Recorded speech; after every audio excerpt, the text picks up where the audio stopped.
বাবা এই খাবারের গুলি তো একদিনও চিন্তা করে দেখলাম কেমন আসলো, কোথায় থেকে আসলো। ও বন্দি মন্দার এমন এক কথা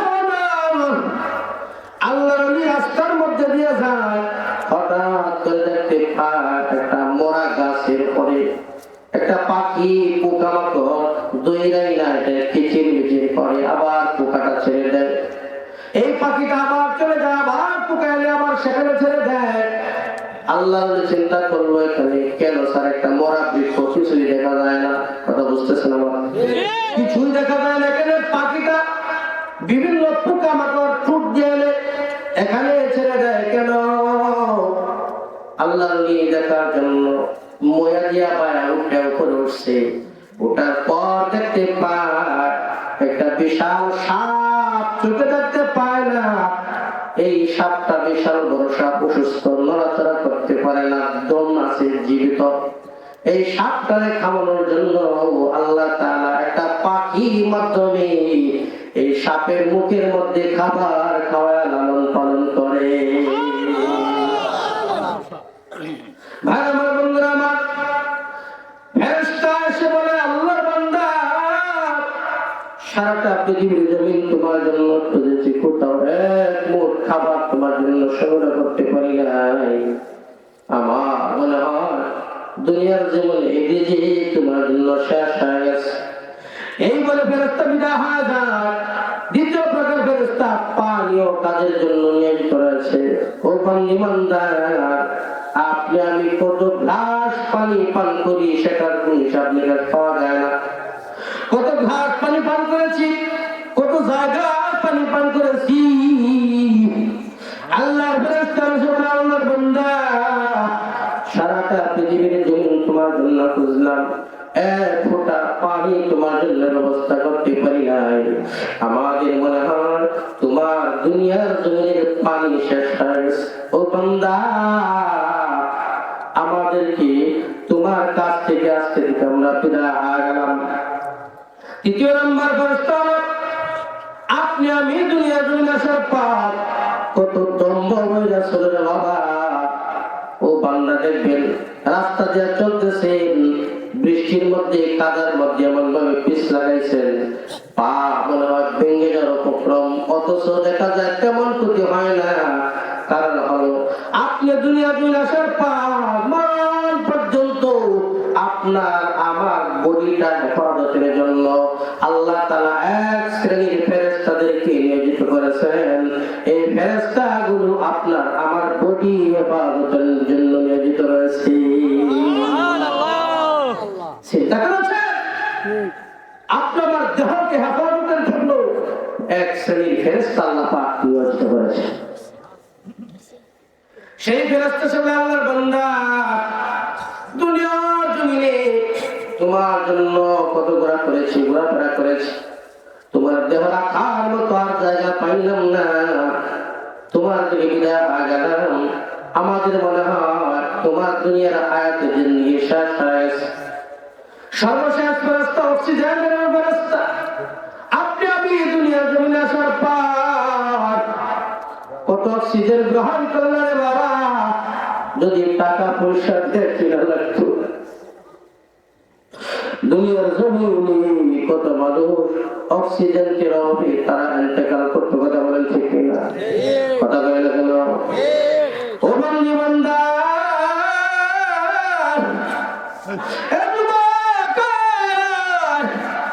আমি মানব ভিতরে কলিজা দিয়ে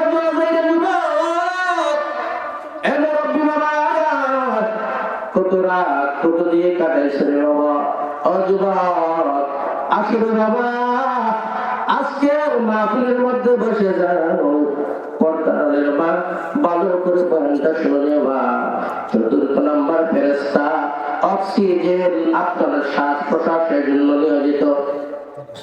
যদি একটা মিনিটের জন্য আপনার শ্বাস বন্ধ হয়ে যায়, আপনার কেউ সলিমুদ্দিন বলে রাখবে না, কলিমুদ্দিন বলে রাখবে না, আপনার চেয়ারম্যান মেম্বার প্রধানমন্ত্রী বলে রাখবে না, আপনার একটা নাম হয়ে যাবে। এই নামটা হলো লাশ। সবাই আপনাকে লাশ বলে রাখবে। থাকবে, কথা বলেন ঠিক কিনা? আল্লাহর পক্ষ থেকে সেই ফেরেশতা সর্বশেষ ফেরেশতা, যে ফেরেশতা অক্সিজেনের জন্য নিয়োজিত রয়েছে, এই ফেরেশতা সে বলে, আল্লাহর বান্দা, আপনার জন্য সারাটা পৃথিবীর জমিন খুঁজে খুঁজে দেখেছি, আপনার জন্য ভ্যাকসিন ব্যবস্থা করতে পাই নাই, আপনার থেকে বিদায় হয়ে গেলাম।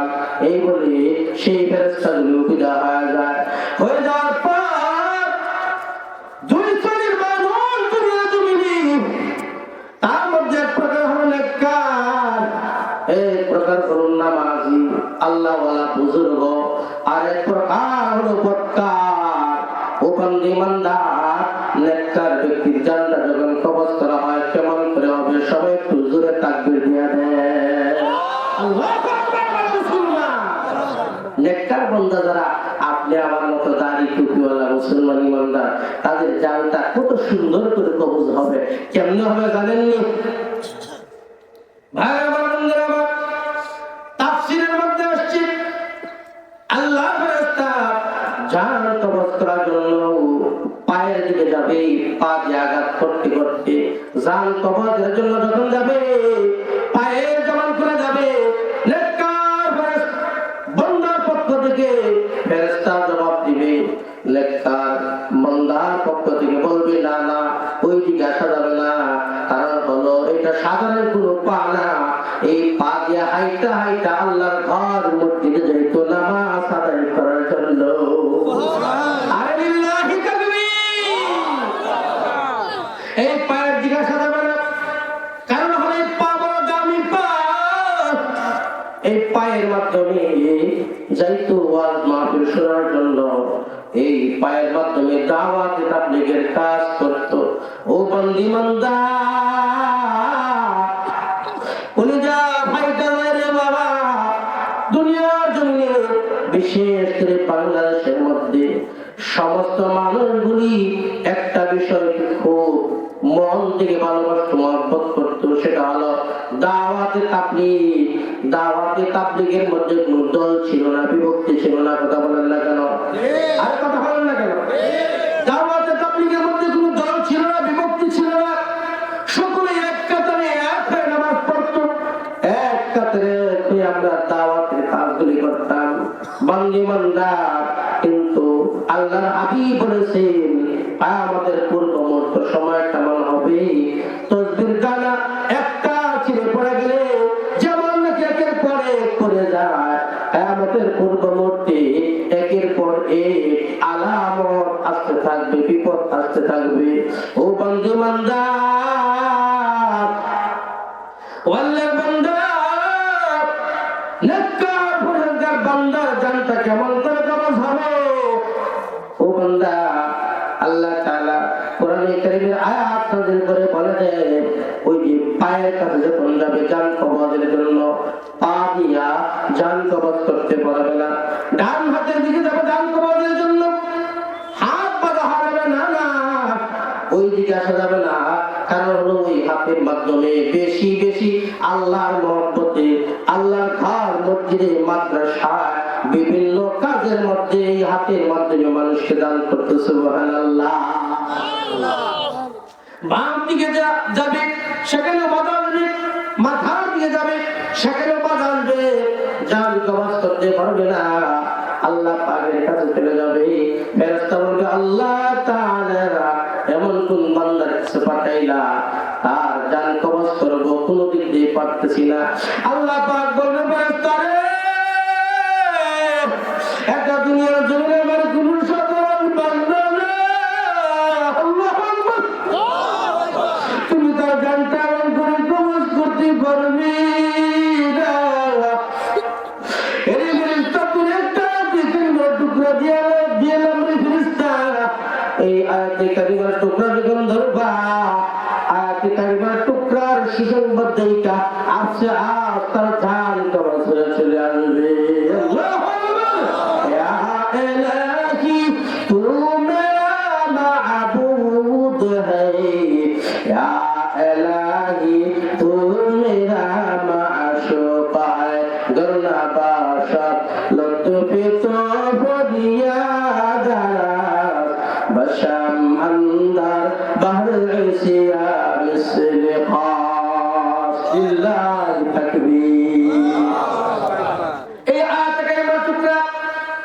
20 নম্বর পারায় আল্লাহ পাক নাযিল করে দেয়, সকলেই যারা পারেন আমার সাথে করে দিয়া আইয়াতুহান নাফসুল মুতমাইন্না ইরজি'i ইলা রাব্বিকি রাদিয়াতান মারদিয়্যা ফাদখুলি ফি ইবাদি ওয়াদখুলি জান্নাতি। আল্লাহু আকবার। এই আয়াতে কারিমার টুকরা ধরা হবে, এই আয়াতে কারিমার টুকরা ধরতে হবে। ইয়া আইয়াতুহান নাফসুল মুতমাইন্না, ও নেককার নফস, ও নেককার নফস, ইরজি'i ইলা রাব্বিকি রাদিয়াতান মারদিয়্যা, তোমার রবের দিকে বের হয়ে আসো, যে আল্লাহর প্রতি দুনিয়ার জমিনে তুমি সন্তুষ্ট ছিলা, আর আল্লাহ তাআলাও তোমার প্রতি সন্তুষ্ট। সুবহানাল্লাহ, আল্লাহু আকবার। এই আয়াতে কারিমার টুকরা যখন ধরা হবে, সেটা বুঝতে পারবে যে হ্যাঁ, আমার আল্লাহ তো আমার প্রতি সন্তুষ্ট হয়েছেন, আমার এখন মারা গেলেও আমার কোনো আর কোনো টেনশন নাই। কষ্ট হবে হুজুর, তাহলে এখন অনেকে কষ্ট করতে পারেন, হুজুর বয়ান তো করছেন, ঠিক আছে ভালোই লাগলো, কিন্তু আমরা তো অনেকে তর্জমা পারি না, আছে না অনেকে, আমরা তো তর্জমা বুঝি না, আমরা তো অনেকে আরবি বুঝি না। এই জন্য কুল্লু আসলিন ইয়ারজিউ ইলা আসলিহি, প্রত্যেকটা আসল তার আসলের দিকে ফিরে যায়। আমরা সকলের আসল হলো আমরা সকলেই আরবি ছিলাম, কথা বলে না? আমরা দুনিয়াতে আসার আগে আমরা সকলেই কি জানতাম? আরবি জানতাম, এটা কিন্তু আমরা অনেকেই বুঝি না। রুজুতে সমগ্র মানুষ সবাই আমরা আরবি জানতাম এবং বুঝতাম। দুনিয়ার জমিনে আসার পর থেকে আমরা সেটাকে আস্তে আস্তে ভুলে গিয়েছি। কিন্তু আমরা আবার যখন মারা যাব, তখন অটোমেটিক আমরা আমাদের সেই আরবিগুলি বুঝতেও পারবো এবং সব কিছু আমরা বুঝবো যে আমাদের এই সুসংবাদ দেওয়া হচ্ছে। জোরে বলেন সুবহানাল্লাহ। এই আয়াতে কারিমার টুকরা দেখার পরে নেককার বান্দাটার নফস যখন বের হয়ে আসবে, তার রূহটা আল্লাহর কাছে কেমনে যাবে শুনবেন। খারাপ লাগতেছে আপনাদের? আল্লাহু আকবার।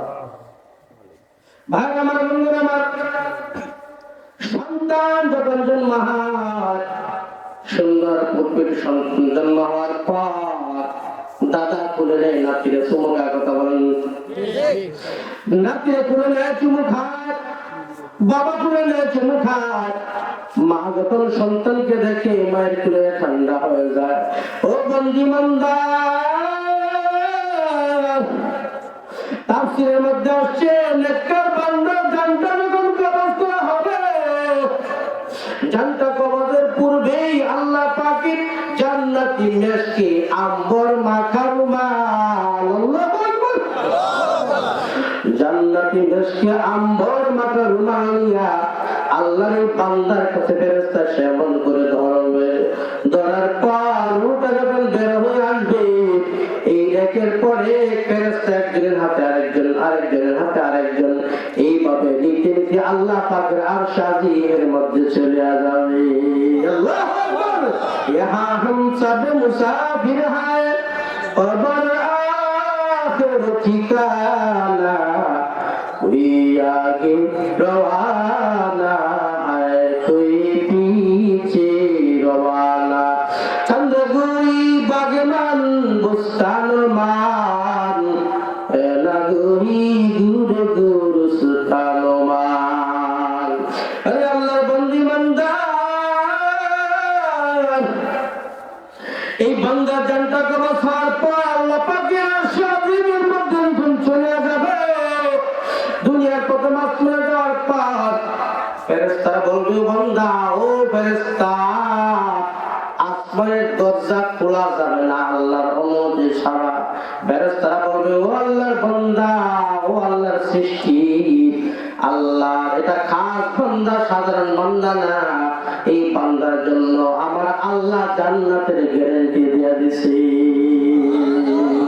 সুবহানাল্লাহ, আল্লাহু আকবার।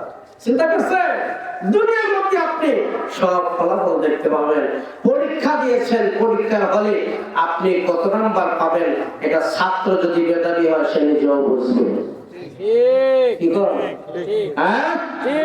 ছাত্র যদি মেধাবী হয় সে নিজেও বুঝবে আমি পরীক্ষা পাস করবো নাকি ফেল করবো। ঠিক ঠিক ভাই আমার, বন্ধুরা আমার, এই জন্য বান্দারে দুনিয়া জমিনে নামাজ যারা পড়ো তোমাদের কোনো কমতি নাই, কোনো কমতি নাই।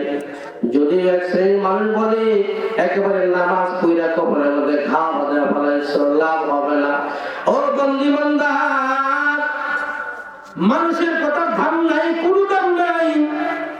একমাত্র আল্লাহ যদি খুশি হয়ে যায়, মানুষের খুশি হওয়া না হওয়ায় আমাদের কোনো যায় আসে না। কথা বলে না? ভাই আমার, বন্ধুরা আমার, আল্লাহ পাকের শাহজিমের মধ্যে যখন চলে যাবে, প্রথম আসমান, দ্বিতীয় আসমান, তৃতীয় আসমান, এইভাবে সপ্তম আসমান পার হয়, সিদরাতুল মুনতাহা পার হয়। আল্লাহ পাকের শাহজিমের মধ্যে যখন চলে যাবে, আমার আল্লাহ তাআলা কুদরতি হাতে জান্নাতে সিল দিয়া আবার করে বলবে, জলদি কইরা কবরের মাঝে পৌঁছায়া দাও, কারণ হলো মিনহা খালাকনাকুম ওয়া ফিহা নুঈদুকুম ওয়া মিনহা নুখরিজুকুম তারাতান উখরা। লিল্লাহি তাকবীর। আমরা সবাই কবর দোয়া করি, দোয়াটা করি কিনা? কথা বলেন না কেন? করি না? এই সারা জীবন দোয়াটা করি, সিনার মধ্যে হাত রেখা, কিন্তু এই দোয়াটার তর্জমা অনেকেই জানি না। ঠিক ঠিক ঠিক হ্যাঁ, বলুন তর্জমা করে লাভ কি? আলমে লাভ না কিনা, মানে কি লাভ নাই সেটা বলেন। অনেক লাভ আছে। আমরা অনেকেই অনেক কিছু জানি না, এই কারণে বুঝিও না।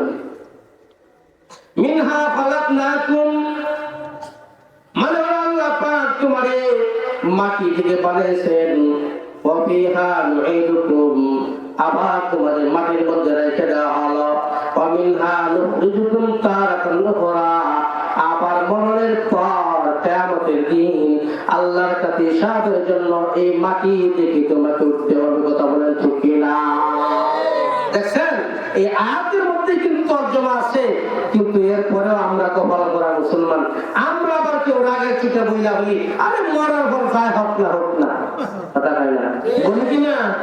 আপনার এলাকার মানুষ অনেক ভালো, এই ধরনের মানুষ এই দিকের মানুষে বলে না, আমাদের এদিকের মানুষে বলে, এদিকেও বলে মরার পরে যা হয় হোক না।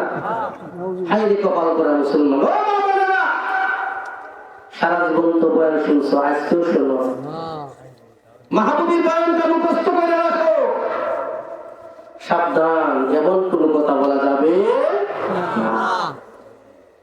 আল্লাহ পাক বলেছেন, মিনহা খালাকনাকুম তোমার আমি মাটি থেকে বানাইলাম, ওয়া ফিহা নুঈদুকুম আবার তোমার মাটির মধ্যে রেখে দিলাম, ওয়া মিনহা নুখরিজুকুম তারাতান উখরা আবার তোমার হিসাবের জন্য এই মাটি থেকে উঠানো হবে। বান্দী বান্দা,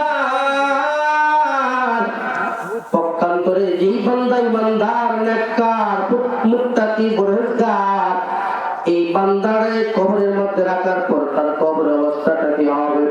আব্দুল্লাহ ইবনে মাসউদ রাদিয়াল্লাহু তাআলা থেকে বর্ণিত হাদিস, রাসূলের সাহাবী বলেন, কবরের মধ্যে রাখার পর নেককার বান্দার জন্য কবরটা প্রশস্ত করে দেওয়া হবে এবং এই বান্দার কবরের সাথে আল্লাহ পাকের জান্নাতের খাবারের ব্যবস্থা করা হবে।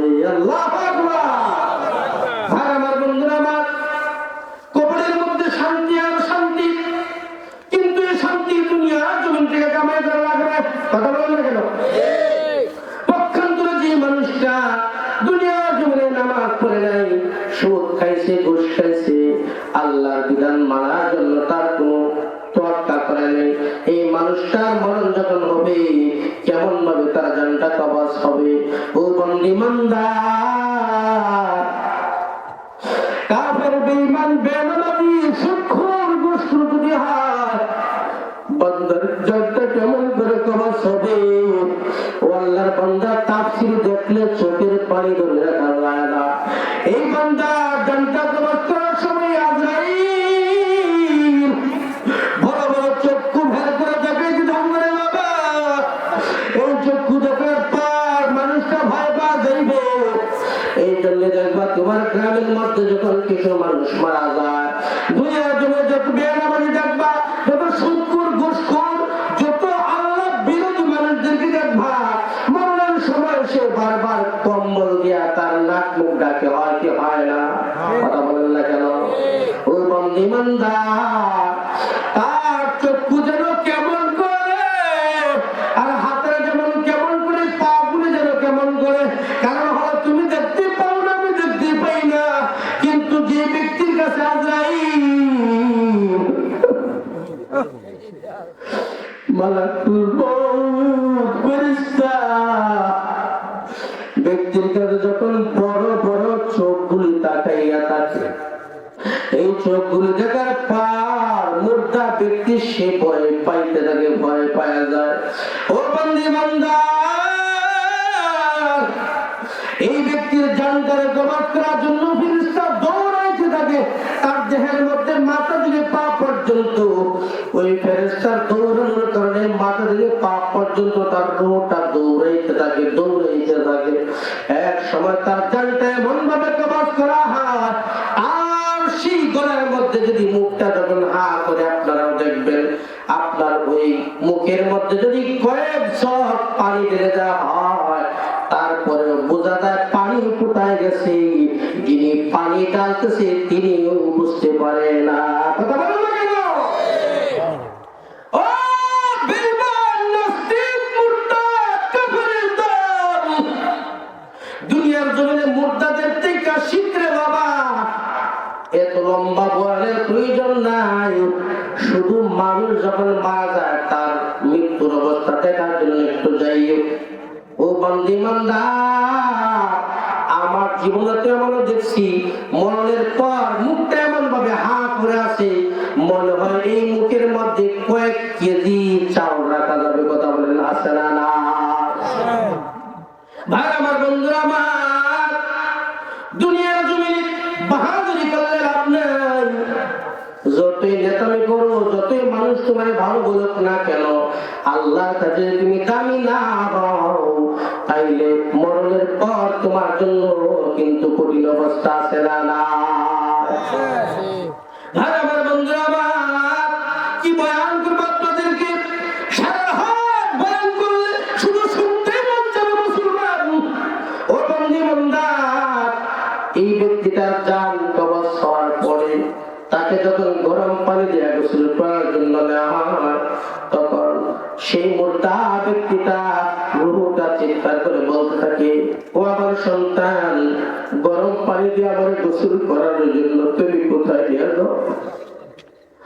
সাদা কাপড়ের মতো প্যাকেটিং করে গেলে বাবা।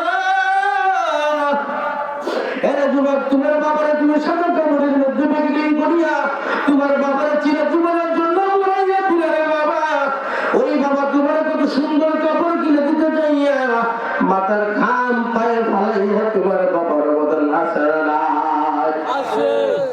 এই বাবারে তুমি সাদা কাপড়ের মধ্যে প্যাকেটিং করিয়া তুমি উড়াইয়া দিলা, অথচ তোমার বাবা তোমারে দুনিয়ার জমিনে সুখ শান্তি দিতে চাইয়া কত আল্লাহর নাফরমানি করলো, হালাল হারাম চাইলে না চাইলে ইনকাম করলো রে বাবা। মরণের পর সাদা কাপড়ের মধ্যে প্যাকেটিং করিয়া যখন জানাজার নামাজ পড়া হয়, আপনি আমি যদি শুনতে পাই না, এই রূহটা তখনও চিৎকার করতে থাকে। কারণ হলো যে মানুষটা আল্লাহ হয়, বুজুর্গ হয়, আর তো মরার পরে কোনো টেনশন নাই, কোনো টেনশন নাই। কারণ হইল দুনিয়ার ক্ষণস্থায়ী জিন্দগি শেষ হওয়ার পর তার পরস্থায়ী জিন্দগি আল্লাহর মহব্বতে সাক্ষাতের। কথা বলেন সুবহানাল্লাহ। পক্ষান্তরে যে মানুষটা ইন্তেকাল করলো, তার আমল নাই, কিছুই নাই। জানাজার নামাজ শেষ হওয়ার পর এই ব্যক্তিটাকে যখন লাশ কাঁধের মধ্যে করিয়া কবরের দিকে নিয়ে যাওয়া হয়, ও বন্দী ইমানদার, সেই কবরে যাওয়ার সময় সে কান্নাকাটি করতে থাকে,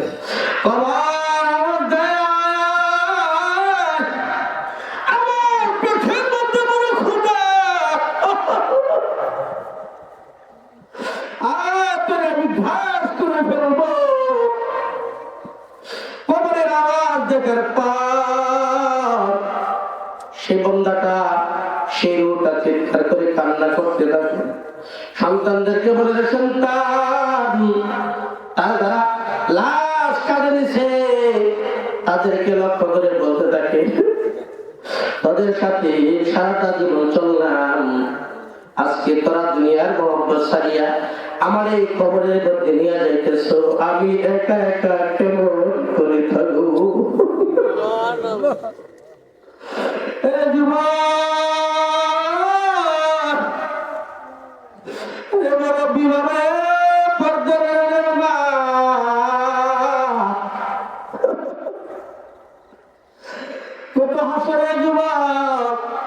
জীবনটারে কত গুনাহের জায়গায় করতেছেন বাবা।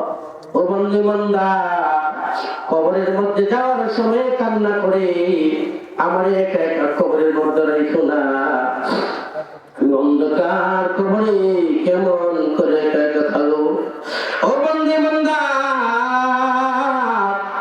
যখন কবরের মধ্যে বৎকার ব্যক্তিটাকে রেখে দেওয়া হয়, কবরে এমন জোরে চাপ মারে, এক পাশের হাতটি এগুলো অপর পাশের হাতটির ভিতরে ঢুকে যায়, সর্বদংশন করতে থাকে। সমুদ্র পশু পাখি কীট পতঙ্গ আজব গজব গুলি দেখতে পায়, একমাত্র ইনসান এবং জিন ব্যতীত সবাই দেখতে পায়। ও বান্দা, আল্লাহর ওলি ইসহাক রাহমাতুল্লাহর একটা ঘটনা আপনাদেরকে শোনাই। চরমুনের পীর আল্লামা ইসহাক রাহমাতুল্লাহি আলাইহি এক জায়গায় গেছেন বয়ান করার জন্য। হুজুর কাছে কিছু মানুষ বলে, হুজুর আপনার কাছে একটা বিষয় জানতে চাই। হুজুর বলে, বলো বাবা, তোমরা কি জানতে চাও? সেই বান্দারা বলে, ও হুজুর, আমাদের বাড়ির পাশে একটা লোক বাউল গান গাইতো, কথা কয় না? আছে না আমাদের সমাজে? আছে না? বাউল গান গায়, বাউল গান গাইতো, নিজেও গাইতো, মানুষেও শিখাইতো। মানুষটা কয়েকদিন আগে মারা গেছে, তার ওসিয়ত মোতাবেক তাকে একটা গোয়াল ঘরে পিছনে তাকে দাফন করা হয়েছে। রাত্র গভীর হয়েছে, হঠাৎ করে শুনতে পাই সেই বাড়ির মধ্য থেকে মানুষের কান্নার আওয়াজ শোনা যায়। আমরা কিছু মানুষ দৌড়াইয়া গেলাম তাদের অবস্থা দেখার জন্য। যাওয়ার পর দেখতে পাই এই গোয়াল ঘরের গরু ছাগল গুলি দড়ি কাছে বেড়া ভেঙে তারা দূর চলে গিয়েছে। আবার কিছু গরু ছাগল আছে, সেগুলো শক্ত করে দিয়ে বাঁধা, যার কারণে যাইতে পারে নাই, কিন্তু তাদের জিহ্বাগুলি বের করে একেবারে লালা ছেড়ে দিয়েছে। ও বান্দে বান্দা, এবং হুজুর দেখতে পায় এই বাড়ির মানুষগুলি তারাও কান্নাকাটি করতেছে, কেন এমন অবস্থা হয়? কথা বুঝতেছেন আপনারা? আল্লাহ ইসহাক রাহমাতুল্লাহ আলাইহি বলে, বান্দা, দুনিয়ার জমিনে পাপিষ্ঠ ব্যক্তির আযাব গজব মানুষ এবং ইনসান, জিন ইনসান বাদে সবাই দেখতে পায়। এই ব্যক্তিরা যে বাউল গান গাইতো, যেহেতু সে গুনাহের কাজ করেছে, আর গুনাহের কাজের জন্য হয়তো বা আমার আল্লাহ তাআলা তাকে যখন কবরের শাস্তি দিচ্ছেন, এই শাস্তিগুলো দেখার পর হয়তো বা গরু ছাগলগুলো সহ্য করতে পারে না। এই জন্য তারা আত্মরক্ষার জন্য সেই বনঘর থেকে পালাইতেছিল।